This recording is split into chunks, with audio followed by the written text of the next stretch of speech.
Arakan আর্মির mine বিস্ফোরণে বিচ্ছিন্ন বাংলাদেশি যুবকের পা। সীমান্তে গুলি ছুড়ে বাংলাদেশি যুবককে ধরে নিয়ে গেল বিএসএফ। জুলাই অভ্যুত্থানে লুট হওয়া অস্ত্র উদ্ধারে সরকার ব্যর্থ, বললেন মির্জা ফখরুল।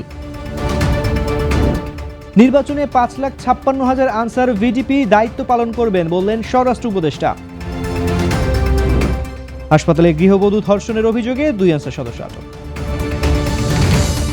আমন্ত্রণ জানাচ্ছি বাংলাদেশ প্রতিদিন সারা দেশের সব খবরে। এতক্ষণ শুনছিলেন সংবাদ শিরোনাম, এবারে বিস্তারিত জানাবো আমি তানজির রহমান। কক্সবাজারের টেকনাফের হোয়াইকং সীমান্তে নাফ নদীতে আরাকান আর্মির পুঁতে রাখা মাইন বিস্ফোরণে এক বাংলাদেশি যুবকের বাম পা বিচ্ছিন্ন হয়ে গুরুতর আহত হয়েছেন। ঘটনা সোমবার সকাল 11টার দিকে হোয়াইকং ইউনিয়নের লম্বাবিল তেচ্ছি ব্রিজ সংলগ্ন প্রজেক্ট এলাকায় ঘটে। আহত হানিফ ফজল করিমের ছেলে এবং ওই মাছের প্রজেক্টের কর্মচারী। স্থানীয়রা জানান, সকাল 10টায় নাফ নদীর তেচ্ছি ব্রিজ সংলগ্ন এলাকায় কর্মরত প্রজেক্টের নৌকা ঠিক আছে কিনা দেখতে গেলে হঠাৎ পুঁতে রাখা মাইনের বিস্ফোরণ ঘটে। বিস্ফোরণে হানিফ গুরুতর আহত হন। এতে এলাকায় তীব্র আতঙ্ক ছড়িয়ে পড়ে। আহত অবস্থায় হানিফকে উদ্ধার করে উখিয়ার কুতুপালং MSF হাসপাতালে পাঠানো হয়েছে। হোয়াইকং পুলিশ ফাঁড়ির ইনচার্জ উপপরিদর্শক খোকন কান্তি রুদ্র বলেন, নাফ নদীতে মাছের প্রজেক্টে কাজ করার সময় এক যুবকের পা বিচ্ছিন্ন হওয়ার খবর পেয়েছি, বিষয়টি খতিয়ে দেখা হচ্ছে। স্থানীয়রা জানান, নাফ নদী ও আশপাশের সীমান্ত এলাকায় এখনও মাইন বিস্ফোরণের ঝুঁকি রয়েছে, তাই দ্রুত নিরাপত্তামূলক ব্যবস্থা নেওয়ার দাবি জানিয়েছেন এলাকাবাসী। ভবিষ্যৎ হোক নিরাপদ, বিনিয়োগ হোক বিশ্বস্ত, আর আমার পছন্দ সল্ট বে। ওয়েলকাম টু সল্ট বে। জুলাই অভ্যুত্থানে লুট হওয়া অস্ত্র এখনও উদ্ধার করতে না পারা সরকারের ব্যর্থতা বলে মন্তব্য করেছেন বিএনপির মহাসচিব মির্জা ফখরুল ইসলাম আলমগীর। দেশের বর্তমান আইন শৃঙ্খলা পরিস্থিতি নিয়েও উদ্বেগ প্রকাশ করেছেন তিনি। সোমবার সকালে ঠাকুরগাঁও শহরের কালীবাড়ি এলাকার নিজ বাসভবনে সাংবাদিকদের সঙ্গে আলাপকালে এসব কথা বলেন বিএনপির মহাসচিব।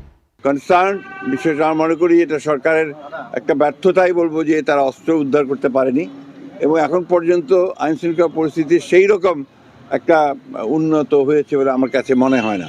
তবে আমি আশাবাদী, আমি মনে করি যে নির্বাচন চলাকালীন সবাই সেটা ইমপ্রুভ করবে আরও এবং একটা ভালো। কুড়িগ্রামের রৌমারী উপজেলার সীমান্তে গুলির পর আলী নামে এক যুবককে ধরে নিয়ে যাওয়ার অভিযোগ উঠেছে বিএসএফের বিরুদ্ধে।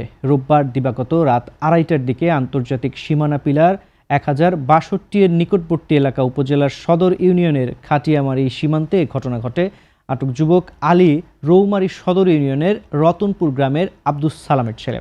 বিজিবি ও স্থানীয় সূত্রে জানা গেছে, রোববার গভীর রাতে উপজেলার আন্তর্জাতিক সীমানা পিলার 1062 এর নিকটবর্তী এলাকা খাটিয়ামারিতে 20 থেকে 25 জনের একটি চোরাকারবারি চক্র নো ম্যান্সল্যান্ড পার হয়ে ভারত সীমান্তে চলে যায়। চোরাকারবারিরা ভারতের কাটা তারের ওপর দিয়ে ভারতীয় গরু, জিরা, মাদক, কাপড় পারাপার করছিল। এ সময় ভারতের কুচনিমারা ক্যাম্পের বিএসএফ সদস্যরা চোরাকারবারিদের লক্ষ্য করে গুলি ছোড়ে এবং আলী নামের এক যুবককে ধরিয়ে নিয়ে যায়। বিজিবির জামালপুর 35 ব্যাটালিয়নের অধিনায়ক লেফটেন্যান্ট কর্নেল হাসানুর রহমান বলেন, পরিবারের পক্ষ থেকে এখনও কেউ অভিযোগ করেনি, তবে আমরা বিভিন্ন মাধ্যমে শুনতে পারছি এ বিষয়ে বিএসএফকে জানানো হলেও তারা এখনও উত্তর দেয়নি।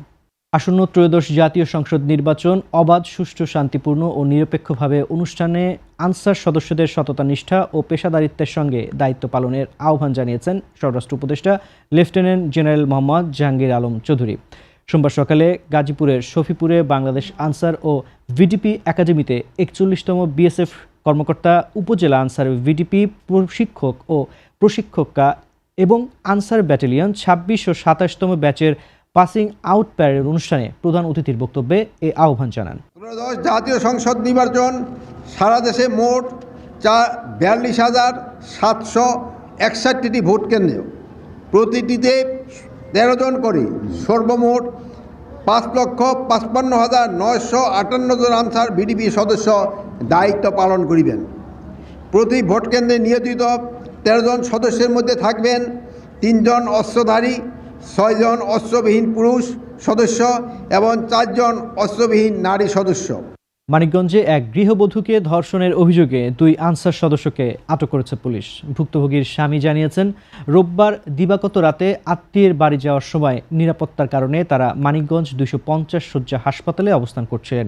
সেই সময় দুই আনসার সদস্য নিরাপত্তার কথা বলে তাকে ও স্ত্রীকে হাসপাতালের দ্বিতীয় তলায় নিয়ে যান এবং বিভিন্ন অজুহাতে সময় নষ্ট করার পর রাত 3টার দিকে স্বামীকে আলাদা জায়গায় জিম্মি করে স্ত্রীকে ধর্ষণ করে। সদর হাসপাতাল আনসার ক্যাম্পের সহকারী প্লাটুন কমান্ডার সাহেব মিয়া ঘটনার বিষয়টি জানতে পেরে পুলিশকে খবর দেন। এ বিষয়ে মানিকগঞ্জ পুলিশ সুপার মোহাম্মদ সারওয়ার আলম জানান, ধর্ষণের অভিযোগে আবু সাইদ ও শাহাদাত হোসেন নামের দুই আনসার সদস্যকে হেফাজতে নেওয়া হয়েছে। হাসপাতালের তত্ত্বাবধায়ক বাহাউদ্দিন বলেন, গৃহবধূকে হাসপাতালে ভর্তি রাখা হয়েছে এবং তাকে চিকিৎসা দেওয়া হচ্ছে। এ ঘটনায় স্থানীয়দের মধ্যে উৎকণ্ঠা এবং নিরাপত্তা নিয়ে উদ্বেগ তৈরি হয়েছে। পঞ্চগড়ের তেঁতুলিয়ায় টানা 4 দিন দেশের সর্বনিম্ন তাপমাত্রা রেকর্ড করা হয়েছে। সোমবার সকাল 9টায় সর্বনিম্ন তাপমাত্রা ছিল 8.4 ডিগ্রি সেলসিয়াস। বাতাসের আর্দ্রতা ছিল 92% এবং বাতাসের গতিবেগ ঘন্টায় 8 থেকে 10 কিলোমিটার। এতে জনজীবন কিছুটা স্বাভাবিক হলেও দুর্ভোগ কমেনি। ভোরে ঘন কুয়াশার কারণে সড়ক মহাসড়কে দৃশ্যমানতা কমে গেছে। দিনমজুর, খেটে খাওয়া মানুষ ও শিশু বৃদ্ধরা বেশি ক্ষতিগ্রস্ত হয়েছেন। শীতের তীব্রতায় গ্রাম ও শহরে খড়কুটা, শুকনো পাতা ও কাঠ জ্বালিয়ে আগুন পোহাচ্ছেন মানুষ। তেঁতুলিয়া আবহাওয়া পর্যবেক্ষণ কেন্দ্রের ভারপ্রাপ্ত কর্মকর্তা জিতেন্দ্রনাথ রায় জানান, গত কয়েকদিনের তাপমাত্রা ওঠানামা এখনও চলমান। আগামী কয়েকদিনও শীতের তীব্রতা অব্যাহত থাকার সম্ভাবনা রয়েছে। কিশোরগঞ্জের তারাইল উপজেলায় এবার ক্ষীরার বাম্পার ফলন হয়েছে। সরল চাষ ও কম উৎপাদন খরচে কৃষকরা খুশি।